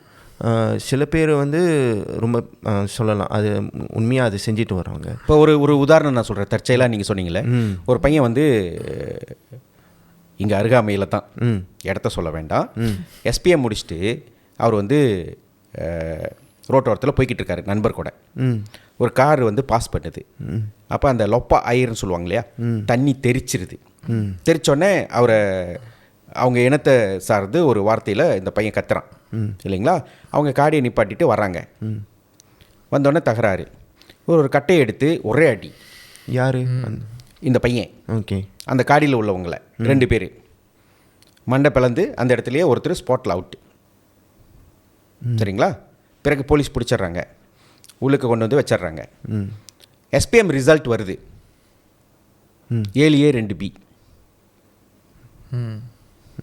ஜெயிலுக்குள்ளே இருக்கான் பையன். அவனோட வாழ்க்கை எப்படி இருந்திருக்கணும்? 7A2B எடுக்கிற பையன் அவனுடைய வாழ்க்கை எப்படி இருந்திருக்கணும்? அந்த ஒரு ஸ்பிளிட் செகண்ட் அவன் யோசிக்காதனால இல்லைங்களா? ஸோ இந்த மாதிரியான கேசஸும் இருக்குது சார். இந்த செபாத்தன் சொன்னீங்களே சார், அது எந்த அளவுக்கு ஓங்கி அடிப்பாங்க, எந்த அளவுக்கு எக்ஸ்ட்ரீமாக அடிக்கலாம் அப்படின்னு சொல்லிட்டு ஏதாச்சும் அவங்களுக்கு எதுவும் கணக்கு இருக்கா? அந்த ரொத்தானை கூட என்னமோ ஊற வைப்பாங்களாமே. ரொத்தானை வந்து அந்த தண்ணியில் தான் ஊற வைப்பாங்க. ஓகே. அதாவது கிருமி எதுவும் இருக்கக்கூடாதுன்னு சொல்லிட்டு குளோராக்ஸ் இருக்கு இல்லையா, குளோராக்ஸ் போட்டு ஊற வைப்பாங்க. ஏன்னா இதே ரொத்தானை மறுபடியும் பாவிக்கக்கூடிய வாய்ப்பு இருக்குது. அப்போ தெரியாமல் யாருக்காவது வேறு ஏதாவது சீக்கிரம் அதிலிருந்து பரக்கூடாது அப்படின்றதுக்காக தான் ரொத்தானை வந்து தண்ணியில் வச்சுட்டு அடிக்கிறது.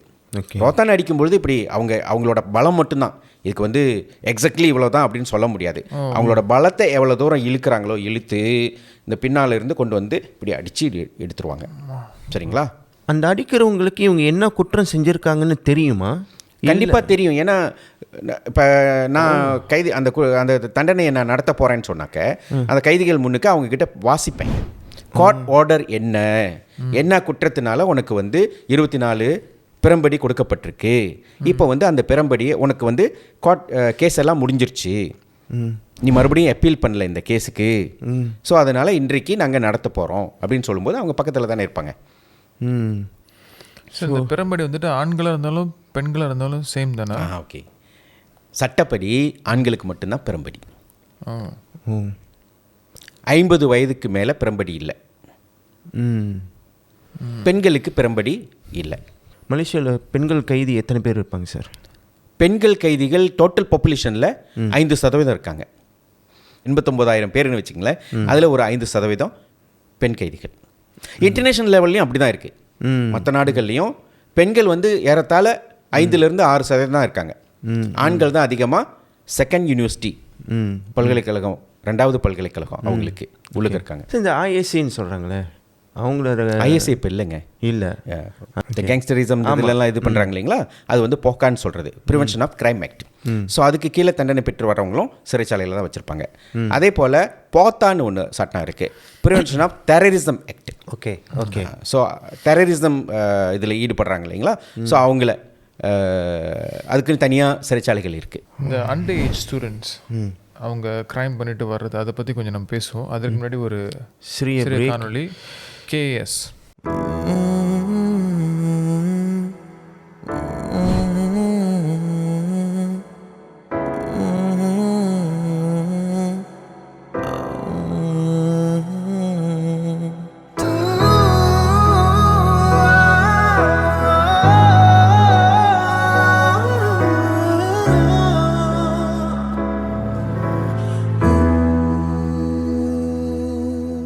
காதல் என்பது சாபமா, அதோடைய ஒரு சிறிய டீசர் டீசர் பார்த்துருப்பீங்க. ஃபுல் மூவி வருது very soon. The moment they step into the ப்ரீசனை, ஐ திங்க் நீங்கள் சொன்ன பிரகாரம் அவங்களோட இந்த ஈகோலாம் அந்த உடச்சி இந்த முடியெல்லாம் இது பண்ணதுக்கப்புறம் ஐ திங்க் அவங்களுக்கு இன்ஸ்டன்டாகவே அந்த ஒரு ரிக்ரெட் வந்துடும் நினைக்கிறேன், எந்த ஒரு குற்றவாளிக்கும். கண்டிப்பாக கொஞ்சம் யோசிச்சு ரியலைஸ் பண்ணுவாங்க. நிறைய கைதிகள் வந்து சிறைச்சாலையில் இருக்கும்போது அவங்க தவற உணர்றாங்க. ஆனால் சிக்கல் என்னன்னு சொன்னாக்க, வெளியே வரும் பொழுது அவங்க எதிர்நோக்கிற சவால்கள், குறிப்பாக வேலை கிடைக்காது, எக்ஸ் கைதி, குடும்பமே ஏற்றுக்கொள்ளாத சூழ்நிலை நிறைய பேருக்கு இருக்குது இல்லைங்களா. ஆனால் அவங்களுக்கு வந்து பாதுகாப்பு கொடுக்கறதுக்கு வேற ஒரு குரூப் இருக்குது, அதாவது அவங்களுடைய பழைய நண்பர்கள். ஸோ இதனால தான் அவங்க வந்து மறுபடியும் தவறான வழியில் போகக்கூடிய சூழல் இருக்குது. இதை பற்றி நான் ஒரு ஆய்வு பண்ணியிருக்கேன். அதாவது சிறை கைதிகள் ஏன் திரும்ப திரும்ப வராங்கன்னு சொல்லி ஒரு ஆய்வு UKM கூட சேர்ந்து டாக்டர் முகமது ரஹீம் கமாலுddin அவரோட தலைமையில் செஞ்சு ஆய்வை முடிச்சிருக்கோம். கூடிய விரைவில் அதனுடைய விவரங்களை தெரிவிப்போம். நீங்கள் சொன்னீங்களா அதுக்குன்னு ஒரு தனி குரூப் இருக்குது, அவங்களோட பழைய நண்பர்கள்லாம் இருக்கிறாங்கன்னு.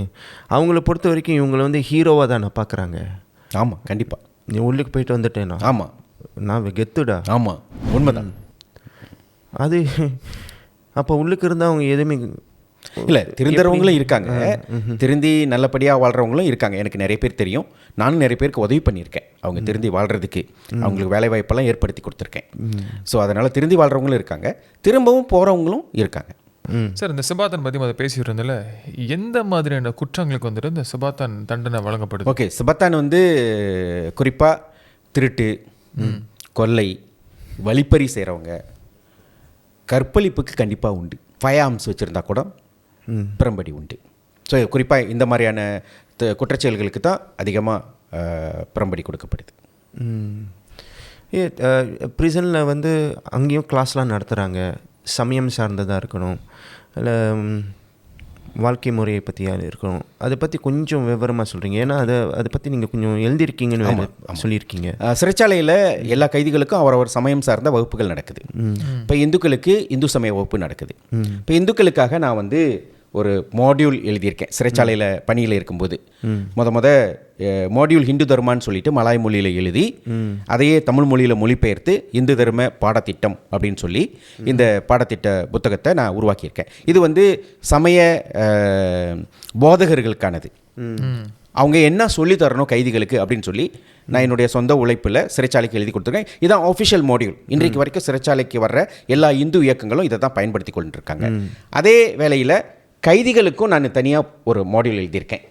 அது வந்து சமயமும் உளவியலும் அப்படின்ற தலைப்பில் ஒரு மாடியூல் எழுதி கொடுத்துருக்கேன்.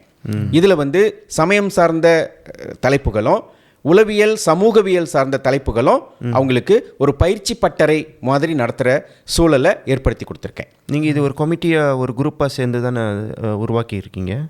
நான் என்னுடைய இது வந்து இந்த சமயம் உளவியலும் வந்து UKMோட ஒரு 7 லெக்சரர் கூட சேர்ந்து நான் எழுதி அவங்க அதை முறைப்படுத்தி பிறகு அதை மலாய் மொழியில் எழுதி அதை நான் மொழிபெயர்த்து தமிழ் மொழியில் கொடுத்துருக்கேன். இது ஒரு 8000 கைதிகளுக்கு சிறைச்சாலையில் கொடுக்கப்பட்டிருக்கு. அந்த சமய வகுப்பு நேரத்தில் அவங்க பயன்படுத்தி கொள்ளலாம். இந்த புத்தகத்தை அவங்க வெளியே கொண்டு போக முடியாது. உள்ளுக்கு வர கைதிகள் மீண்டும் மீண்டும் இந்த புத்தகத்தை படித்து பயன்பெறலாம். இது சமயம் சார்ந்த வகுப்புகள் நிறைய நடக்குது. நீங்கள் பார்த்தீங்கன்னா உள்ளுக்கு வரும்பொழுது பெரும்பாலான கைதிகளுக்கு சமய அறிவே இருக்காது. சமயம்னா என்னன்னு தெரியாது. அவங்களுக்கு தெரிஞ்சதெல்லாம் வருஷத்துக்கு ஒரு முறை திருவிழாவில் போயிட்டு கூத்தடிக்கணும், அவ்வளோதான் தெரியும். ஆனால் சிறைச்சாலைக்கு வந்த பிறகு இந்த வகுப்புலாம் கலந்து கொண்டாங்கன்னா அவங்க காலையில் 4 மணிக்கெல்லாம் எந்திரிச்சு சிவபுராணம் ஓதுறாங்க, கந்தசஷ்டி கவசம் படிக்கிறாங்க. இந்த மாதிரி நிறைய மாற்றங்கள் எல்லாம் நிகழ்ந்துக்கிட்டு இருக்கு. அதையெல்லாம் முழுமையாக இப்போ சிவபுராணம் 95 வரிகளையும் முழுமையாக சொல்லக்கூடிய கைதிகள்லாம் நிறைய பேர் இருக்காங்க. ஸோ அந்த ரீதியில் அவங்கக்கிட்ட மனதளவில் ஒரு மாற்றம் இருக்குது, மன நிம்மதி அவங்களுக்கு கிடைக்குது. ஸோ இந்த மாதிரியான வகுப்புகள் சமய வகுப்புகள் எல்லா சிறைச்சாலைகள்லையும் இருக்குது. இதற்கு வந்து தன்னார்வ முறையில் இந்து சங்கம், சிவசக்தி, ஹரே ராமா ஹரே கிருஷ்ணா, முனீஸ்வரர் டெம்பிள் பினேங் இவங்கெல்லாம் வந்து எந்த ஒரு சன்மானமும் இல்லாமல் சிறைக்கு வந்து சொல்லிக் கொடுக்குறாங்க. அவங்களுக்கு இந்த வேலையை நன்றி சொல்லணும். அவங்க சொந்த பொருட்செலவில் வந்து சொல்லிக் கொடுக்குறாங்க. இதுக்குன்னு கவர்மெண்ட் எலோகேஷன்லாம் கொடுக்கறது இல்லைங்க? இல்லை, கவர்மெண்ட் எலோகேஷன் இல்லை. முன்பு வந்து மித்ரா மூலமாக நான் ஒரு 3 வருடம் வாங்கி கொடுத்தேன். மித்ரா தலைமைத்துவம் மாறினோன்னே கொடுக்க மாட்டேன்னு சொல்லிட்டாங்க. சரி. ஸோ அதனால் அதன் பிறகு இல்லை. அது தவிர்த்து இன்னும் உங்களோட புக்கு விற்பனையில் இருக்குன்னு சொல்லியிருந்தீங்களே, எது அது? ஓகே, விற்பனையில் இருக்கிற புத்தகம் நான் என்னுடைய 35 ஆண்டுகால அனுபவத்தையும் ஒரு 80 கைதிகளை நான் வந்து நேர்முகம் கண்டு, ஒரு 15 சிறைச்சாலைக்கு போய் அவங்களை நேர்முகம் கண்டு, அவங்க வந்து 50 ஆண்கள் 30 பெண்கள் எதனால் குற்றச்செயலில் ஈடுபட்டாங்க, அதனால் அவங்களுக்கு என்னென்ன பாதிப்புகள் ஏற்பட்டது, குடும்பத்துக்கு என்ன விளைவுகள் ஏற்பட்டது, சிறைக்கு போகும்போது அவங்க மனநிலை எப்படி இருந்துச்சு, சிறை வாழ்க்கை எப்படி இருந்துச்சு, சிறையிலிருந்து வெளிவரும்போது என்னென்ன சோதனைகளை சந்திச்சாங்க, சவால்களை சந்திச்சாங்க, பிறகு ஏன் ஒரு சிலர் வந்து மீண்டும் மீண்டும் சிறைச்சாலைக்கு போகிறாங்க அப்படின்றத பற்றி அவங்கள நேர்முகம் கண்டு அதில் ஒரு 12 கைதிகள் 6 ஆண்கள் 6 பெண்களுடைய உண்மை சம்பவங்களை தனி ஒருவன் நினைத்து விட்டால் அப்படின்னு இந்த புத்தகத்தில் எழுதியிருக்கேன். அடுத்து இதே புத்தகத்தை நான் மலாய் மொழியிலையும் மொழிபெயர்த்திருக்கேன். இது வந்து தீராய் பசி பிலேகான தாக்டீர் அப்படின்னு சொல்லிட்டு. இதில் பெருமைக்குரிய விஷயம் என்னன்னு சொன்னால், இந்த மலாய் மொழி புத்தகம் இந்த ஆண்டு மாஸ்டர்ஸ் இன் கிரிமினாலஜி UKMல டெக்ஸ்ட் புக்காக போகுது. இந்த ஆண்டு இறுதியில். இந்த 2 புத்தகமும் நான் விற்பனைக்கு வச்சுருக்கேன். தமிழ் புத்தகம் 40 வெள்ளி, மலாய் புத்தகம் 50 வெள்ளி. இதன் மூலமாக வர்ற பணத்தை என்னுடைய சொந்தத்துக்காக நான் எதுக்கும் உபயோகப்படுத்தலை. கைதிகளுடைய வாழ்வாதார மறுவாழ்வுக்காக நான் பயன்படுத்திக்கிட்டு இருக்கேன்.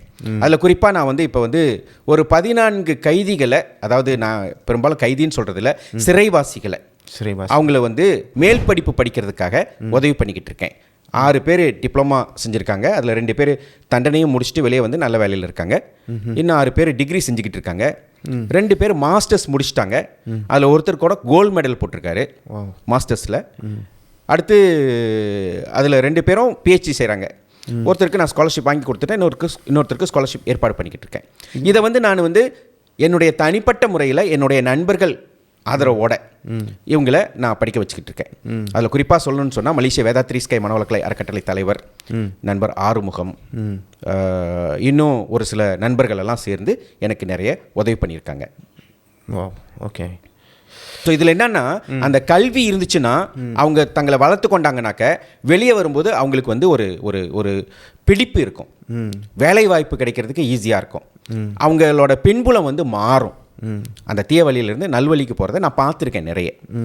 ஸோ இதை நான் எப்படி தொடங்கினேன்னா, ஒரு பையன் வந்து ஜெயிலில் இருக்கும்போது ஒரு முறை நான் காஜாங் ப்ரிசனுக்கு விசிட் பண்ண போகும்போது அவர் ஜெயிலில் வந்து 7A 2B எடுத்துட்டார். அதன் பிறகு தொடர்ந்து படிக்கணும்னு ஆசைப்பட்டார், குடும்பத்தில் படிக்க வைக்க முடியல. அப்போ அவர் வந்து என்கிட்ட கேட்டார், இந்த மாதிரி எனக்கு உதவி பண்ண முடியுமான்னு. அப்போ தான் நான் நண்பர்கள் கூட சேர்ந்து நாங்களும் எல்லாம் சேர்ந்து அவரை ஒருத்தரை படிக்க வச்சோம். இன்றைக்கு 14 பேராக அது ஆகிருக்கு. நீங்கள் ப்ரிசன் ஆஃபீஸராக பணியாற்றும் போது உங்கள் வாழ்க்கையில் இப்போ வரைக்கும் மறக்க முடியாத ஒரு கேஸ் இருக்கும், இல்லை ஒரு நபரை சந்திச்சிருப்பீங்க, அது சிறைச்சாலையை ஹண்டிங் பண்ணுதா? அதுதான் என்னோடய கொஸ்டினே. சிறைச்சாலை வாழ்க்கையில் நிறைய அந்த மாதிரி சம்பவங்கள் நடந்திருக்கு. அதில் கைதிகளுடைய வாழ்க்கை வரலாறு என்னை மனதளவில் நிறைய பாதிச்சிருக்கு. ஒரு பொண்ணு இளம் குற்றவாளி, 19 வயசு, ஜுவனைல் பிரிசனர், தன்னுடைய சொந்த அப்பாவே ட்ரக்குக்காக விற்க துணிஞ்சவர். ஸோ அது என்னை உண்மையிலே நிறைய பாதிச்சிச்சு. எப்படி ஒரு தந்தை வந்து தன்னோட சொந்த ரத்தத்தை, அந்த ரத்தத்தில் உருவாகின தன்னுடைய மகளையே போதைப் பொருளுக்காக விற்க துணிகிறார். ஸோ அந்த மாதிரியான சம்பவம் என்னை நெருடி இருக்குது. அதே போல் நிறைய பெண்கள், ஏன்னா நான் ஒரு 30 பெண்களை இன்டர்வியூ பண்ணும்பொழுது நிறைய பெண்கள் வந்து அவங்க வந்து தவறு பண்ணாமல் அவங்களுடைய நண்பர்கள், அதாவது காதலர்கள் இல்லைங்களா, அவங்க மூலமாக வஞ்சிக்கப்பட்டு ஜெயிலுக்கு வந்திருக்காங்க. உதாரணத்துக்கு இப்போ காடியில் போய்கிட்டு இருக்காங்க, அந்த பாய் வந்து ட்ரக் வச்சுருக்காரு, பொண்ணுக்கு தெரியாது. காடி வந்து யாரோட காடி? பொண்ணோட காடி. 2 பேருக்கு தான் பிடிப்பாங்க, 2 பேருக்கு தொடர்பு இருக்குன்னு சொல்லிட்டு. ஸோ அந்த மாதிரி கேசஸ் எல்லாம் நான் பார்த்துருக்கேன். அந்த மாதிரி ஒரு 2 கேஸ் இது பண்ணியிருக்கேன், ஹேண்டில் பண்ணியிருக்கேன். ஸோ அந்த கேஸில் கூட நான் அந்த பையனை போய் பார்த்து உண்மையா இல்லையான்னு செக் பண்ணி அவன் ஒத்துக்கிட்டான், அவனோட பொருள் தான், இந்த பொண்ணுக்கு தொடர்பில்லை அப்படின்னு சொல்லும்பொழுது, நான் என்னுடைய நண்பர் லாயர் முருகன் சொல்லிட்டு ஒரு நண்பர் இருக்கார், நிறைய எனக்கு உதவி பண்ணியிருக்காரு இந்த மாதிரி கைதிகளுக்கு உதவி பண்ணுறதுக்காக. அவர் இலவசமாக அந்த பொண்ணுக்காக வாதாடி அந்த பையனை ஒத்துக்க வச்சு இந்த பொண்ணுக்கு வந்து விடுதலை வாங்கி கொடுத்தோம். இருந்தாலும் ஒரு நல்ல பொசிஷனில் இருந்த பிள்ளை ஜெயிலுக்கு போயிட்டு வந்து ஒரு 6 மாதத்தில் வேலையெல்லாம் போச்சு இல்லைங்களா. இது எவ்வளவு பாதிப்பு. குடும்பத்துக்கு அதுதான் ஒரு வருமானத்தை தேடி கொடுக்குற ஒரே ஆள்.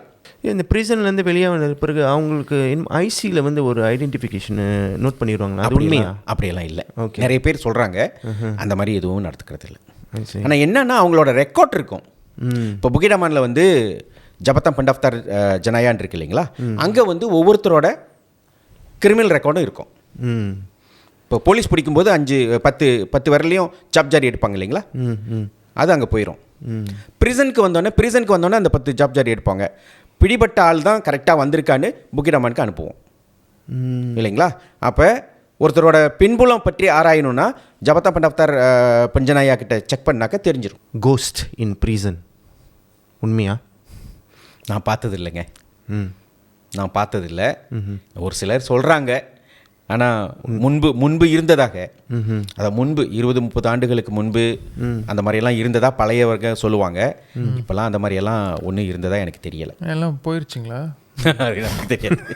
சரி. ரொம்ப இப்போ அவர் கோஸ்ட் சொன்னதில் ரொம்ப ஃபேமஸானது இந்த பூடு ஜெயில் உடைச்சாங்களே, அங்கே வந்துட்டு நிறைய ஆளுங்க பார்த்ததா நடமாட்டங்கள். அதுக்கப்புறம் இப்போ கூட அந்த இடம் அந்த ஃபீல்லாம் இருக்குது. அதனால அந்த மால்லாம் கூட நாட் ஸோ குட் அப்படின்னு சொல்லிட்டு நிறைய பேர் சொல்லியிருக்காங்க.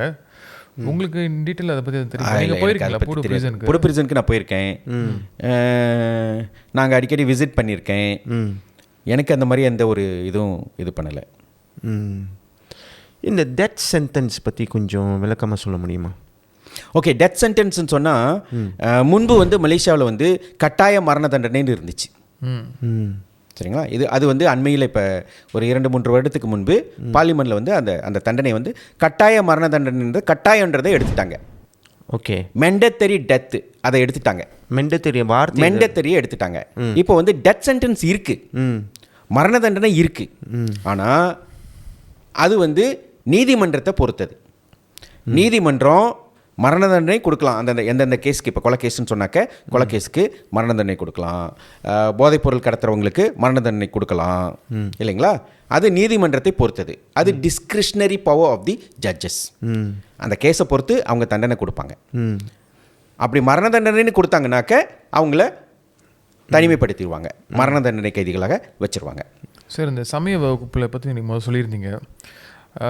அவங்க உள்ள தண்டனை அனுபவிச்சுட்டு இருக்கும்போது இந்த சமய வகுப்பு அவங்க அதை பற்றி தெரிஞ்சுக்கும் போது எவ்வளோ பெரிய மாற்றங்களை கொடுக்குது. ஆனால் இது வந்துட்டு எல்லாம் நடந்து முடிஞ்சதுக்கப்புறம் நடக்கிற ஒரு மாற்றம். நடக்கிறதுக்கு முன்னாடி இந்த மாற்றங்களை கொண்டு வரதுக்கு நம்ம சமுதாயத்தை வந்துட்டு நிறைய சமய வகுப்புகள் இருக்கிறது ரொம்ப அவசியமாக தோணுது. ஏன்னா இங்கே போய்ட்டு சமய வகுப்பு சொல்லிக் கொடுக்குறதுக்கு மாடியூலே இல்லாமல் நீங்கள் அங்கே தான் போய் உருவாக்கியிருக்கீங்க. ஸோ அந்த அளவுக்கு நம்ம சமயத்தோட படிப்பினையை பற்றிய விழிப்புணர்வு ரொம்ப குறைவாக இருக்குது. ஸோ அதை எப்படி எந்த மாதிரி கட்டத்தில் வந்துட்டு இதை இம்ப்ளிமெண்ட் பண்ணலாம், ஆரம்பிக்கலாம் அப்படின்னு? அதாவது என்னுடைய கருத்து என்னன்னு சொன்னாக்க, இந்த ஆன்மீக அறிவுன்றது வந்து அவங்களுக்கு இளைய வயதிலேயே புகுத்தணும். ஆரம்ப பள்ளி வயதிலேயே அவங்களுக்கு ஆன்மீக கல்வியை கொடுக்கணும். அப்போ அந்த ஆரம்ப வயதிலேயே அவன் வந்து சிவபுராணம் ஓதுறான், கந்தசஷ்டி கவசம் பாடுறான்,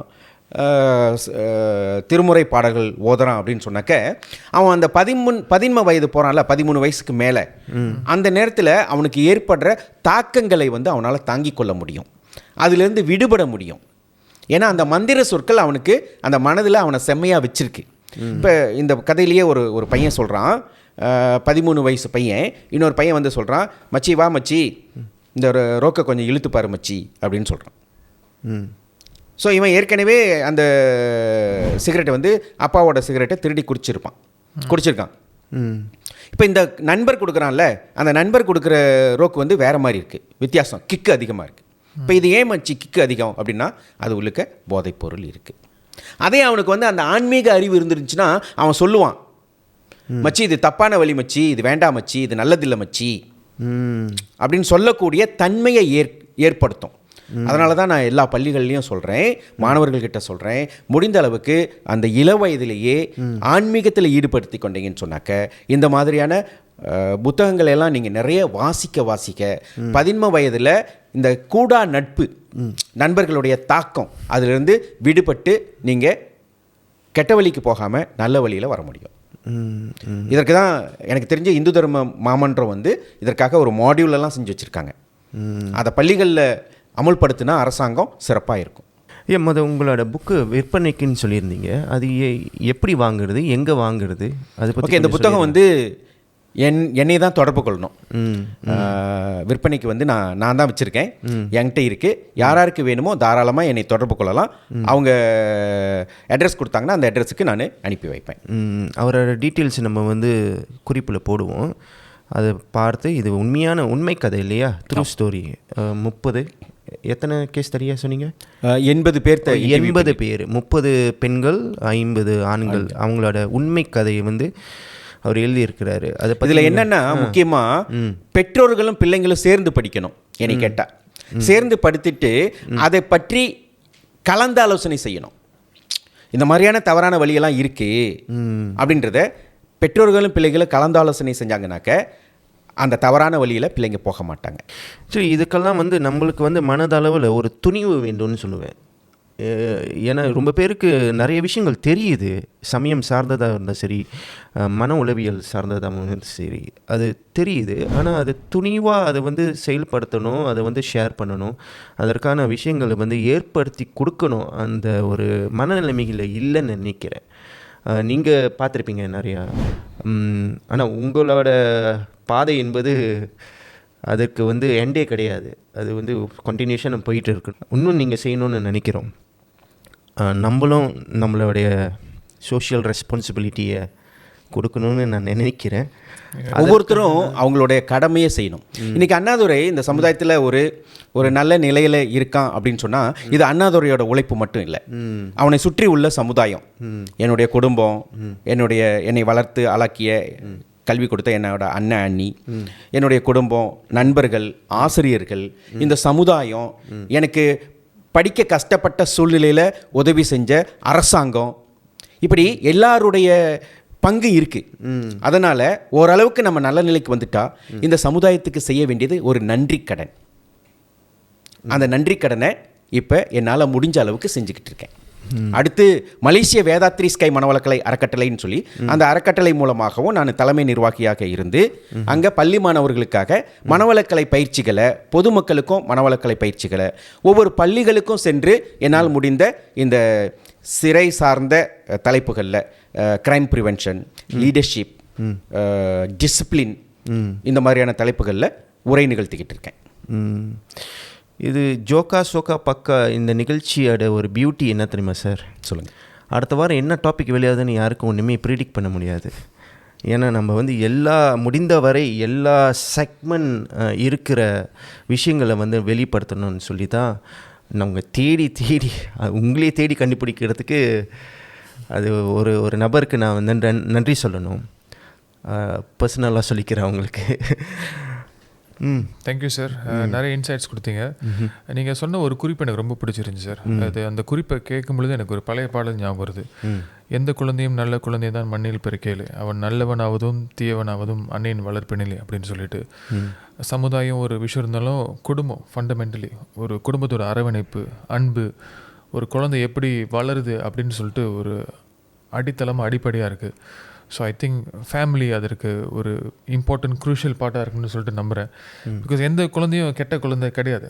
அவங்களோட சூழ்நிலை, சமுதாயம், வாழ்வாதாரம் தான் அவங்கள மாற்றிருக்கு. ஸோ எல்லாத்துக்கும் நம்மளை திருந்தி வாழணும்னு நினைக்கிறவங்களுக்கு ஒரு வாய்ப்பு கொடுக்குறதுல தப்பு இல்லை.